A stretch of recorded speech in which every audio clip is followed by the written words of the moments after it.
Down syndrome. एक normal sperm में 23 chromosomes होते हैं और एक नॉर्मल एग में 23 क्रोमोसोम्स होते हैं। फर्टिलाइजेशन के दौरान जब ये फ्यूज़ हो जाते हैं तो जाइगोट जो पहली सेल बनती है तो उसमें 46 क्रोमोसोम्स होते हैं, 23 + 23, या हम बता सकते हैं 23 पेयर्स। लेकिन डाउन सिंड्रोम वाले पेशेंट्स डेवलप होते हैं एक एबनॉर्मल एग या एबनॉर्मल स्पर्म से, यूजुअली एक एबनॉर्मल एग से, जिसमें 23 के बजाय 24 क्रोमोसोम्स होते हैं।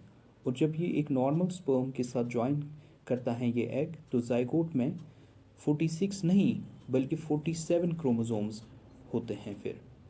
तो ये जो एक्स्ट्रा क्रोमोसोम आता है, ये कौन सा क्रोमोसोम है? It is 21st chromosome. इसीलिए हम डाउन सिंड्रोम को 21 ट्राइसोमी भी बोलते हैं। हम क्यों बोलते हैं कि नॉर्मली 23 पेयर्स ऑफ क्रोमोसोम्स होते हैं जाइगोट में? क्योंकि ये पेयर किस बुनियाद पे बनाते हैं? इसकी दो वजह हैं। एक तो क्रोमोसोम का लेंथ, पेयर में दोनों क्रोमोसोम्स की लेंथ एक जैसी होती है, और दूसरा पॉइंट पोजीशन ऑफ सेंट्रोमियर, उस पेयर में दोनों क्रोमोसोम्स की सेंट्रोमियर पोजीशन एक जैसी होती है।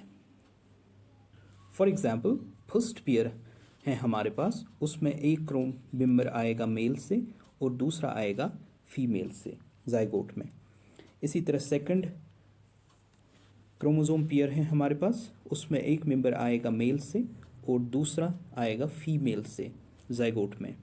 तो इसी तरह हम बाकी पेयर्स में भी ऐसा ही देख सकते हैं कि थर्ड पेयर में एक मेंबर मेल से आएगा, दूसरा मेंबर फीमेल से आएगा। लेकिन कुछ डिफरेंट होता है जब हम पहुंच जाते हैं 21st पे, उसमें एक मेंबर आता है मेल से, लेकिन दो मेंबर्स आते हैं क्रोमोसोम के फीमेल से, एक एबनॉर्मल एग से। उसकी वजह से टोटल ये बनते हैं 3। इसी को हम बोलते हैं 21 ट्राइसोमी या डाउन सिंड्रोम। बाकी सभी मेंबर्स, बाकी सभी पेयर्स में दो दो मेंबर्स होते हैं, एक मेल से एक फीमेल से। होप आपको समझ आ गया डाउन सिंड्रोम। दूसरे शॉर्ट हम देखेंगे इनके सिम्टम।